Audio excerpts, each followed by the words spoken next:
are back. I'm your host, Barry Waxler, here with the always lovely and talented Andrea Kay, the always incredible Urban Miaris. And we have our first guest of the day. We have Mr. Sean Sheppard from Embrace. Welcome, Sean. Thanks for having me, Barry. Great. So tell us a little bit about Embrace. What is it that you do? And give us some input. Well, we are a 12-year-old nonprofit that mobilizes college students to serve the community through two different programs. One is called Embrace the Streets, which is a homeless outreach program that serves homeless veterans and homeless civilians. And our other program is called Healing Our Heroes' Homes, where we utilize volunteer contractors and volunteer college students to remodel the homes of disabled veteran homeowners. Interesting. And your background, tell us a little bit about your background, because that's how you really got started in this. Yes, I'm a former strength and conditioning coach. I'm an Aztec. That's where my career began. Oh, yay. Yes. Go Aztecs. Yeah. Aztec for life. And, through my travels of coaching in the Midwest and back on the East Coast, I recognize that sports brings people together from all different walks of life in much the same way that music does. And through trial and error, we discovered that serving the community creates that same phenomenon where you're bringing people from all walks of life together to serve people in need who also happen to be from all walks of life. So the word embrace has a significance along those lines because we are embracing each other as we embrace people in need. So what was the impetus for you to go from working in strength conditioning, sports, music, all that, into giving back to the community in a nonprofit? Well, honestly, I wasn't happy. I was actually quite miserable. And I remember one day I got down on my hands and knees and I asked the Lord to either change my life or take my life. Wow. It had reached that point. And obviously, He decided to change my life, and I'm very grateful for that. So you've been giving back, and this has been going on for 12 years, correct? Yes, better part of 12 years. Okay. So you prayed, and the Lord healed you, but still, what led you to this particular type of work? Because a lot of people say that prayer, and they ask to be healed and to get on a better path, but they still don't translate that into having a heart for real service and really dedicating their life professionally to that. So how did you get involved in nonprofits? Well, actually, coaching is teaching, and if you're teaching people, you are helping to improve their lives in some way, shape, or form. So what we're doing now as an organization is just a different form of coaching, if you will.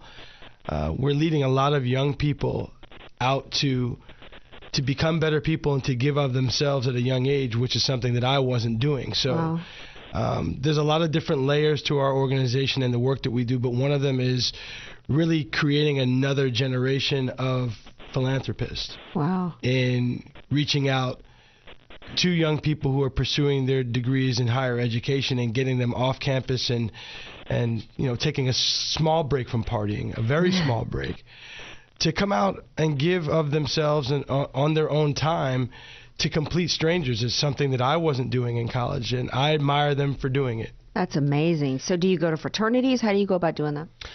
Well, now we're kind of on cruise control due to social media. At the very beginning, I spent a lot of time going on campuses and reaching out and letting student leaders know what we do. And, for the most part, we do have a lot of Greeks coming out, sororities and fraternities, but also ethnic organizations, social organizations on campus. They come out as well.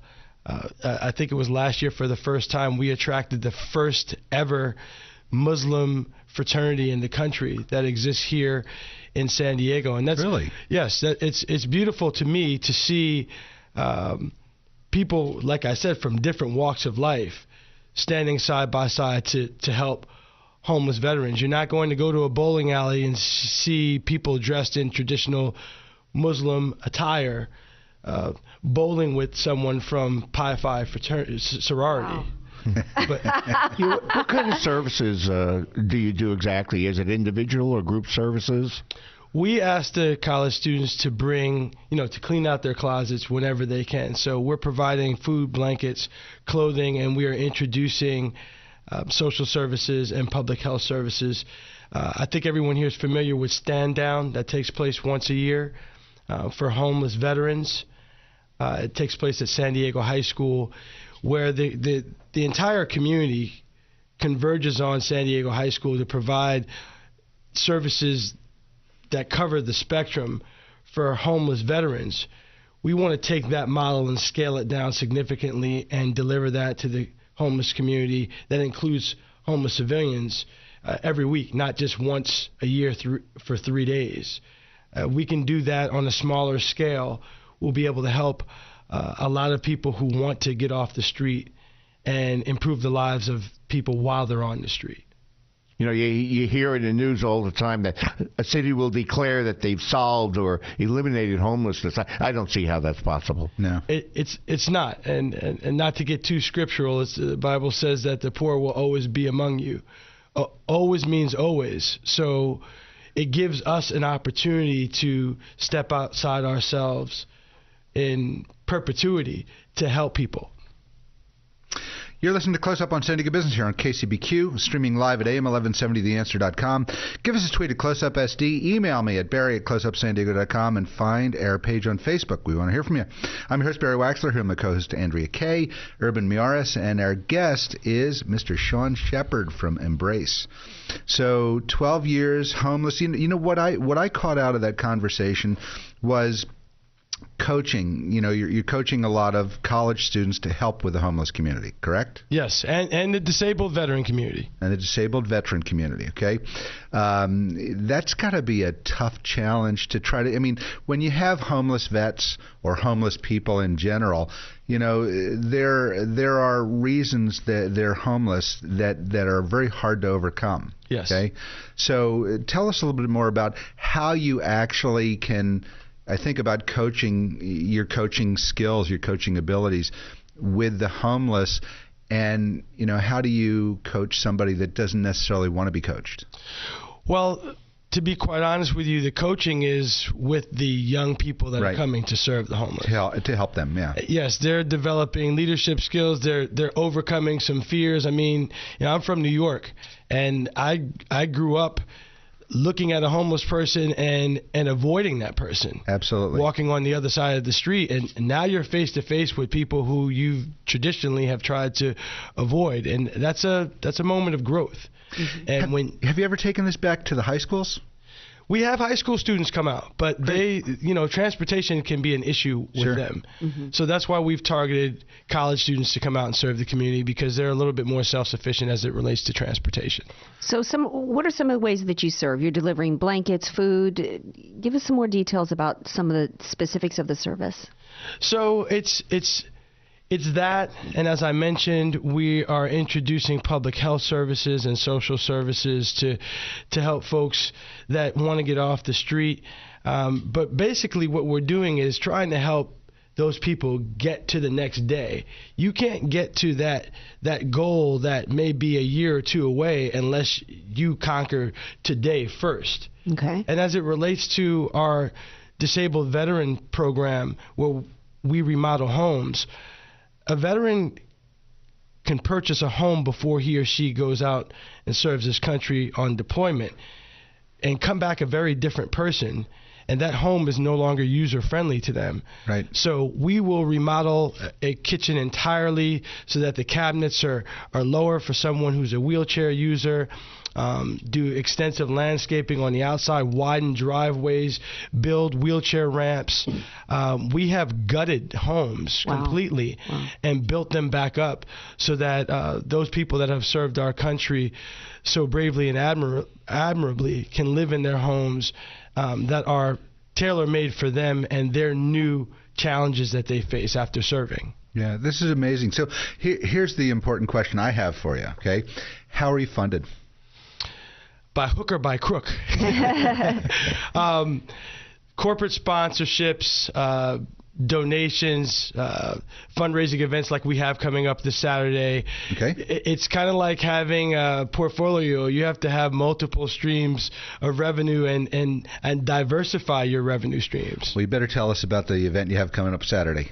Well, thank you. It's called X for Vets. It's our 5th annual, and it works a little bit like a cancer walk where people get pledge money for their hour-long workout that is being done for the 5th year in a row by fitness guru Cindy Whitmarsh. But instead, love her. We all love her. She's amazing. So fantastic. Yeah. And instead of us keeping all the money that young people and lay people and military people raise, if you are a team member of a student organization, a military group, or a religious organization, we allow you to keep half the pledge money that you raise. And so over the last 3 years, we've been able to give back over $33,000 to the community instead of keeping all that money for ourselves, because we believe in helping everyone who's involved with assisting our organization as we assist other people. Well, I think I just read another little piece in the middle of what you just said, in that we ought to start working on some personal training for to have the fees come in from personal training to put back into your program. I have no problem with that. But you did ask how we do get our funding, and if you don't mind, I'd like to share some of the people that are making this event possible. We have the American Council on Exercise, better known as ACE, Walmart, Pete No San Diego Realty, SDG&E, the Used Credit Foundation, Jack in the Box Foundation, which a lot of people don't even know there is a Jack in the Box Foundation, the Omni Hotel, and Matwani LASIK Institute. We couldn't be doing this event without them, without San Diego State hosting us for free, the Associated Student Government. Those are all the entities that are making this event possible, as well as Cindy Whitmarsh and her fitness team. Is it too late for somebody to get involved? If it's not, where can they go to? No, not at all. Not at all. You can always visit our main website at embrace1.org. That's embrace the number 1.org. And then this event is x4vets.org. That's EX the number 4 VETS.org. You can make a donation, or you can register and come out and work out with us on Saturday. It starts at 11 a.m. So if there are any young people watching, you could stay up late and study on Friday night.